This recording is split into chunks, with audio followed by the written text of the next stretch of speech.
Again, this I think hats off to me. Let's take a moment to appreciate this.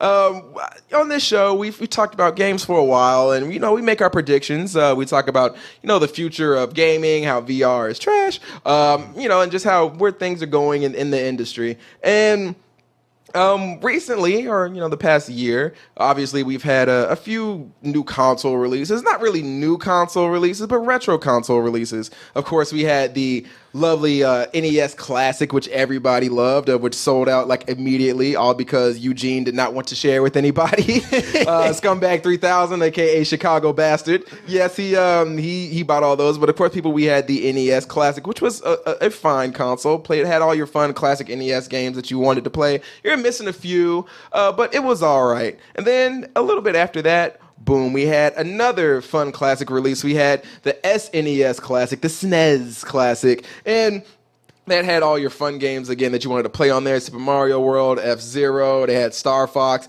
and they had a new part of Star Fox that nobody even got to play because they're like, fuck it, we'll just put it out here. Mm-hmm. People will find it interesting. I don't know if anybody loved it because it looked like shite, but it was something. Yeah.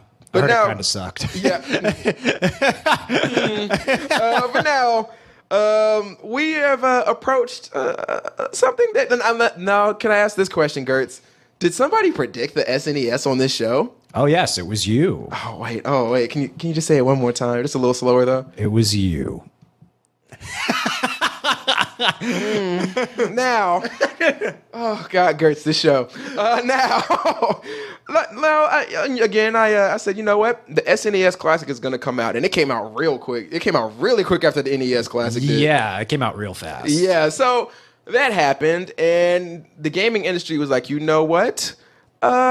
This is kind of dope. We can get money off of our old consoles. People will turn around and buy our old stuff. Like, they just don't want emulators anymore. They can just get their own little console. Yeah, people like that. They like having a little cute SNES or NES Classic in their house, and it's it's a little gimmicky, but it reminds you of your childhood, and I have no problem with living in the nostalgia, revel in it. Do all you want to with it. It's got some charm to it that an emulator just doesn't have. Yeah, it's not fun. Like, hey, come over to my house and stare at my computer. It's like, no, let's plug in this thing and just sit in front of our giant ass TVs and look weird. But we have obviously the SNES Classic that just came out. Now there is another console that seems like it's going to be coming down the pipeline very soon. Again, this is another console that I myself predicted was going to happen because, again, this show, the number one gaming podcast on the internet, hands down. If you're not watching us, what are you doing with your life? I said, you know what? We've had the NES, sold well, did great. We had the SNES, sold well, did great. I was like, but you know what? I feel like it's coming down the pipeline, though.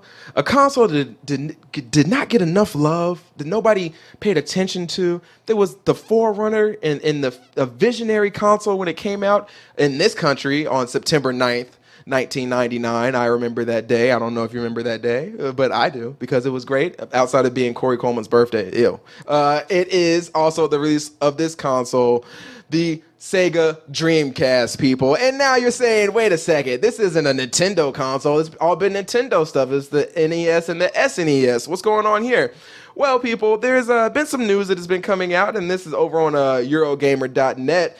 And this is what it's piquing my interest because Retrobit, a company that's in deal with Sega right now, having a deal with Sega right now, they already just signed a licensing deal to make accessories for the Mega Drive, the Sega Saturn, and the Dreamcast console. Now, you're saying to yourself, wait a second, why would they be making accessories now? No one's buying a Dreamcast from how long ago? 18 years ago? Mm-hmm. No one. Who's buying this? Why would you make accessories for it? And then people thought, wait a second.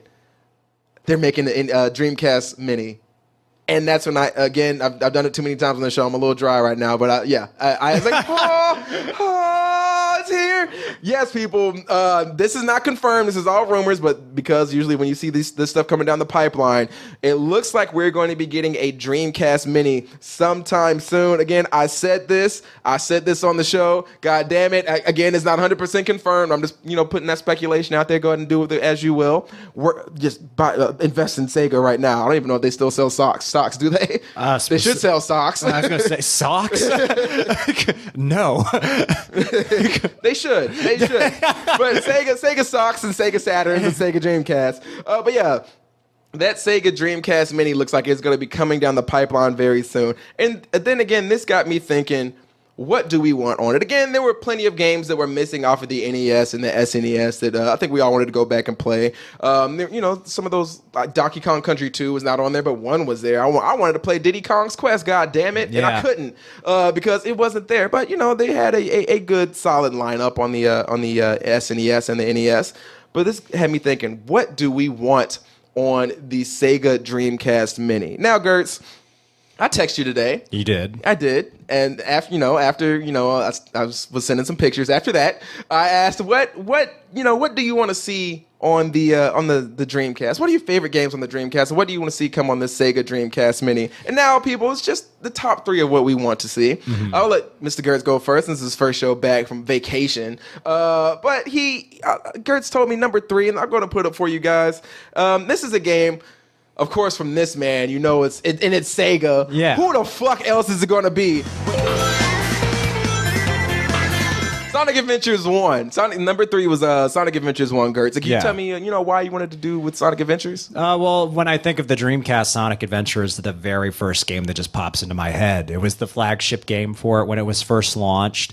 And when you play it now, it kind of sucks. It has not aged well at all in the least. Mm-hmm. That said, I still kind of have a soft spot for it. I never even owned a Dreamcast, but one of my good friends as a kid did, and we'd play this game all the time at his place. Mm-hmm. If nothing else, just for nostalgia value, and I don't think a Sega Dreamcast Mini would be complete without Sonic Adventure on there. Okay, that's fair. Mm-hmm. Sonic Adventure is one of the launch titles for it. Everybody loved it when it first came out. They said, yo, Sonic made a good 3D game, which was surprising. Nobody thought you could move that fast and make it an interesting, fun game. Yeah. But they somehow found a way to do it, and they brought Tails in, and then, had some fun, had a blast, and everybody enjoyed Sonic Adventures 1. Now, number 2 on your list. This was a game that was going to be on my list until you took it. Oh, I'm sorry. No, it's all right. you saw me having fun. He was like, nope, can't let that happen. Now, this game was another title that came out. I believe it was a release title as well. If not, very close to its launch. Yeah, very, very close to its launch. Yeah. But I'm going to go out on a limb and say it was a release title. In America, I know like the Dreamcast came out a year ahead of time in Japan. But with the Sega Dreamcast, you had your fun platforming game, your fun running game with Sonic the Hedgehog. That's action adventure or racing games are always a staple of a video game console. But another staple of video game consoles are fighting games. And for number 2, Mr. Gertz put the amazing, the incomparable, the effervescent Soul Calibur. Namco.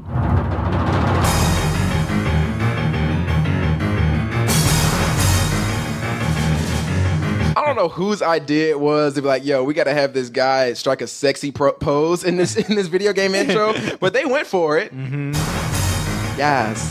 That piano losing its mind. It sounds like the soundtrack to The Foreigner.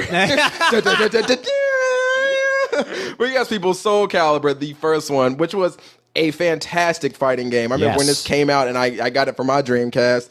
It blew my mind. It was a fun, amazing game. It had a great cast of characters. The fighting was kept really tight, and the fighting was diverse. You had people that were slow, like Nightmare, and what's the name? Astaroth. But then you had people who were quick and nimble, like Taki or Tali? Taki. She eats Takis. Taki, and of course, Miss Beautiful Flower, Chinese lady right here. She was one of my favorites. I loved her. I love that little blade. Gonna give you a good poking. But Gertz, so why did you love Soul Calibur so much, and why do you think this should be on the Dreamcast Mini? Well, like Sonic Adventure, it's one of those games, even though it's gone on well past the Dreamcast, whenever I hear Soul Calibur, I think of the Dreamcast, just because it was, I don't think we'd ever had a home console 3D fighting game this well done before Soul Calibur came out. And I remember when it first came out, it was hands down like the best looking game out there. Wait, you forgetting Virtua Fighter.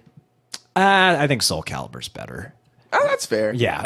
And Tekken. I still think Soul Calibur's better. Like I remember Tekken on the PS1. I remember playing it. And it's kind of like, again, it's nowhere near as fluid as Soul Calibur was on the Dreamcast. Like, I'm not saying Tekken was a bad game, but Soul Calibur, even then, back then, it was so much faster and so much more fluid. I feel like Tekken probably had to play catch up to this. And it holds up really well just because it's so smooth. The gameplay is done so well. The characters are all diverse, like you were saying, and interesting to play. And that's fighting games are a hard thing to make hold up, especially 3D fighting games. Right. And the first Soul Calibur definitely does. Yeah, this was a great game to play. Yeah. I remember singing so many hours into this game. Yeah. And you'd have a bunch of friends to come over and play it because it was that much fun to play. Yeah.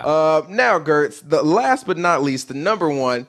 Yeah, are you shocked? It's so fucking redundant. I hate it's like, well, if I have this one at number 3, I guess I can put this one at number 1. Yeah. I'm surprised you didn't put the third one at number 2. It's not out. Exactly. It never released. Exactly. And it never will. Yeah, exactly. Or the racing game. Fuck it. But yes, with number 1, again, if you know Gertz or have ever watched this show, you know he wears this mascot all the time. I believe it might be your favorite video game character of all time. I'm not sure. He's up there. He's up there. He's definitely up there. Who's number 1?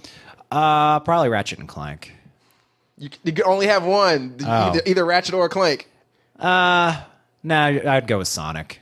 Damn. Okay, that's fair. So he picks at number 1. Gertz, would you like to go ahead and introduce this, sir? Sure. Sonic Adventure 2. Pow.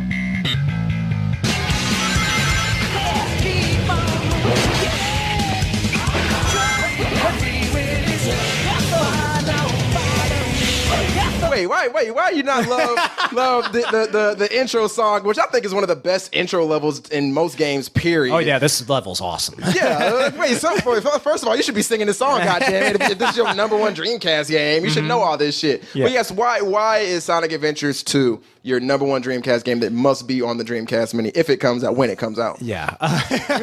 Unlike Sonic Adventure, I think Sonic Adventure 2 for the most part holds up. Like if you play it today, I think for the most part it does still play pretty darn well. And the first Sonic Adventure was kind of, I think, one of the main launch titles, and it was just a strong introduction to what the Dreamcast was capable of.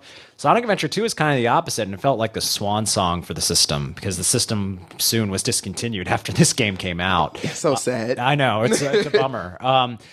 My first real introduction to this game, because I've played it a little bit on the Dreamcast, very little, but the system I played it on the most was the GameCube, and the game is just a blast. It's one of the best 3D Sonic games, and I know that sounds like a backhanded compliment.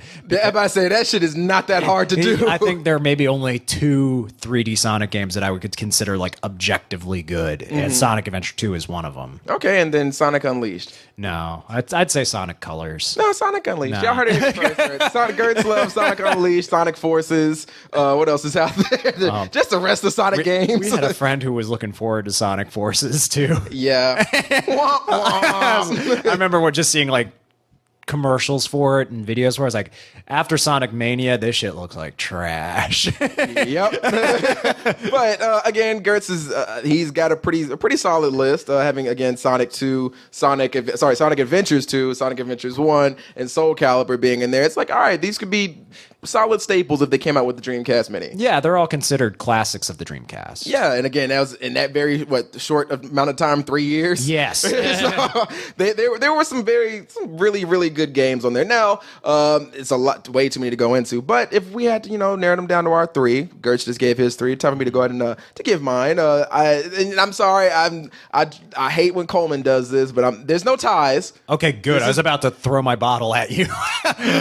Jesus. You were gonna say tie. I was be like, motherfucker. Tie-dye. But yes, with with this list, like I said, we want to keep it to 3. But this is just an honorable mention. Gertz, I want to know if you can tell what this game is just from the logo. This is testing your video game knowledge, and this is the honorable mention for me. What game is this? Oh shit, I don't know. Is it Crazy Taxi? Oh no, I'm sorry, you're incorrect. Yeah. You get nothing. Okay. You get nothing. I said good day, sir. Good day, sir. But yes, here, I'll play it and maybe you'll figure out what this is about. Station Jet Set Radio! Over the hood, through the streets, and right into your brain. Again, this goes into my theory that all black people look like Dennis Rodman to Japanese people. I don't know why. They got these crazy ass lips, these piercings everywhere. The hair is out of control. And of course, they're wild, zany, crazy characters. But yes, this is my honorable mention because I really wanted to put this in my list. It barely got edged out by something else. But yes, Jet Set Radio was such a fun game when this came out. The music was one of the big things that attracted me to this. But then the gameplay was also pretty fun too. That was Jet Set Radio. It was such a fun game for me. I think the Dreamcast Mini would be just sad without it because it was such a fun and different game. And, I'm sorry, the last thing, let me not forget that. Just the art style and the art direction of it was really great. Yeah, it looks cool.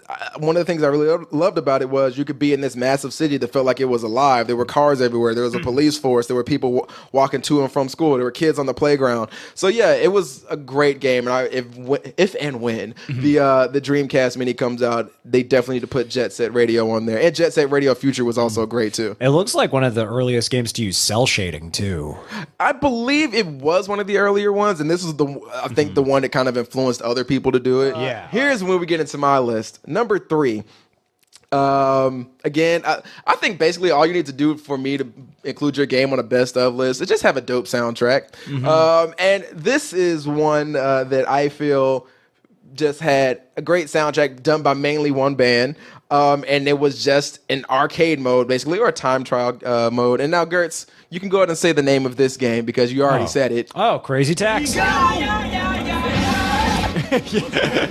Crazy Taxi, one of the funnest games, I think, for the Dreamcast at the time. And not only was it fun because you could go around and drop people off and just cause havoc in the middle of a town, but you could also go to spots that were real. And that was one of the things that kind of I found neat about this title, outside of the fun, the fun driving and all the crazy stuff that's going on in it, obviously Crazy Taxi. But you would pick up people and they'd be like, yo, I want to go to the yacht harbor. I want to go to this spot. I want to go to that spot. But then there were times you would pick up somebody and they'd be like, yo, take me to the KFC. Like, yo, there's KFC down the street. This shit is real. But yeah, it was stuff like that. They had like KFC, the Gap, things like that. And so it was like, all right, this is one of the first games I felt like they used real life things like stores or fast food chains and used it well. It was the Division before the Division. Yeah, basically. But yeah, they crushed it here. But yeah, it was a really fun game, and I feel like if the Dreamcast, if and when that Dreamcast Mini comes out, they have to have Crazy Taxi on there because it was so much fun. It was just something that the second you picked it up, you could play it, and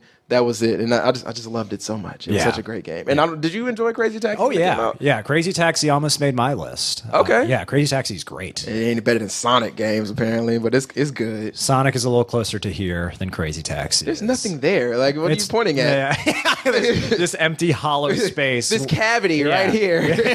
But yes, that was Crazy Taxi, which I feel like definitely needs to have its spot on the Dreamcast Mini. Now, Gertson, this is going to be a little hard for you to pick, and I'm going to just maybe you can figure it out.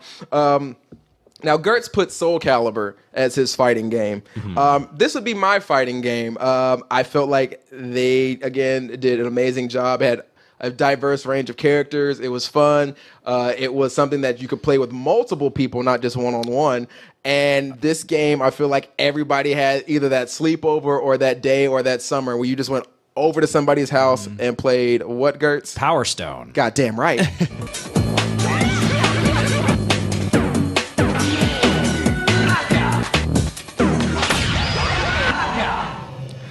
one of the best, I think, one of the best fighting games ever. And that's Power Stone 2 you see right there when they introduced that you can actually have 4 people instead of just 2, which just made everything turn into chaos. Yep. And like you would end up cursing out your friends like, hey man, you've had your super like 9 times. Let me get these power gems so I can throw my Kamehameha with Wong Tang or shoot missiles out with Falcon. And like just a whole bunch of crazy stuff. And it was one of the games, again, that I loved. It really holds a spot that's near and dear to my heart because this was a time when they're like, all right, we're not only going to make a fun fighting game, but we're going to make it interesting looking. We're going to make it multiple players. You're going to have 4 people in there as opposed to 2.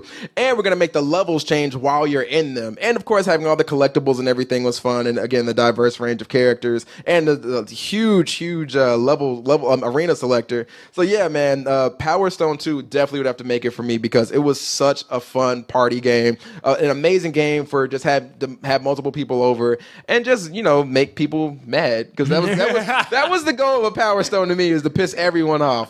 You can ask if Justin was in the chat right now, my brother. You'd be like, yeah, Corey made enemies. I had a lot of enemies because of Power Stone 2. But yes, Power Stone 2, I feel like definitely should make the list. Now, last but not least, this game, I feel like it's if this isn't on there, there's no point of making this console. You like, I respect Gertz's, Sonics and Soul Caliburs, but fuck those, because it's okay. I'll touch it later. But with all those games, they're good, they're great, they're fun. I would love to have them on the Dreamcast Mini, and the ones I said too: Crazy Taxi, Jet Set Radio, Power Stone. But if this fighting game is not on your console, y'all just pack it up now. And I know there's some issues of licensing and everything. I don't care. Release it illegally. And of course, I'm talking about what I think is the best fighter of all time. And of course, it has an amazing soundtrack. What you about to hear a piece of now? I wanna take you for a ride. And just enjoy this sweet jazz on somebody gets their ass kicked. Watch Wolverine kill Spider-Man. This is jazz music. Disney just bought us. We're going to kick your ass. But yes, Marvel vs. Capcom 2. If this game is not on the Dreamcast Mini, there's no point of you making it. And I know, like I said, there's issues. No, fuck you, Gertz. There's issues. There are issues with this game possibly coming out. Obviously, one of the biggest ones is licensing agreements. I know that number 2, they did release a version for the PS3 and the Xbox 360 through their online stores, the PSN store, and obviously Xbox Live. But they had to end up pulling those because they had issues with licensing. Oh, really? Yeah, I want to say it was between Capcom and Marvel, and they're like, we want more money, and they're like, we can't do that. Da da da. But because of the newest acquisition of basically all Marvel, soon to be, by Disney, I feel like this is the perfect time for them to be able to turn around and finally release a Marvel vs. Capcom 2 on the Dreamcast Mini. Obviously, this game was on multiple consoles. It did end up going to the PS2 and the Xbox 360, like I said, and the PS3. But the first home console release was on the Dreamcast, and this game blew my mind. Again, amazing soundtrack. Just too many characters to even list because it just popped up in a globe. You're like, dear God, I wasn't aware you could put this many characters in a game. It still has the most characters of any Marvel vs. Capcom game, which blows my mind. Yeah, it's crazy, and that was something that, and if you want to look at that list, here it is right here, just huge. So you had your pick of majority of your favorite Capcom characters, a gang of X-Men in here, and if you weren't a fan of the X-Men, you had Spider-Man or Doctor Doom or all these other people from Marvel who could pop up and you would have a blast with, and yeah, Iron Man was in there as well. So yeah, it was one of those games to where, as a kid, it was like, I didn't know how much I appreciated it until I grew up. Yeah. Because I feel like this was, again, for me, the best fighting game ever because there was just so many options, so many choices. And I think this is where I got, as y'all seen on the show before when we play fighting games, this is where I got my desire to get better at games and to learn how to counter things and learn how to, it's not just a game of checkers, this is chess. So all right, I gotta do this. All right, somebody's coming at me this way. If they picking this person to keep popping in with this character, all right, I'm gonna kick your ass with this person. Prime example, if you were here 2 years ago and we went to Ganja's this place, and we played some Marvel vs. Capcom 2. I got beat the first time. Oh, yeah. I ain't get beat again. that shit did not happen again. And again, that is all because of Marvel vs. Capcom 2. It, again, helped me just get I'm not going to say perfect, but it helped me learn that, you know, when you're playing this game, there are ways to come at it, and there are different ways to go at puzzles and different ways to beat fighters who do cheap moves. And you know who I'm talking about, because I got your ass Marvel vs. Capcom, and you ain't see me again. Pow. No, but yes, everybody, Marvel vs. Capcom 2, if this game is not on the Sega Dreamcast Mini, there's no point. And yeah, that's what you should do, Rogue. If they don't put that on there, kiss them to death. That's what I like you to do, Rogue. But yes, people, there is our list again. But for Gertz, it was Sonic Adventures 1, Soul Calibur, and Sonic Adventures 2. And then for me, throw away the honorable mention. It was Power Stone. It was Marvel vs. Capcom 2. And it was, I almost forgot this. Don't tell me. I'm not going to look. I'm looking. It was Crazy Taxi. Yes. And again, all those are fun games that we really, really, really would love to have on the Sega Dreamcast Mini, because that would be dope as fuck.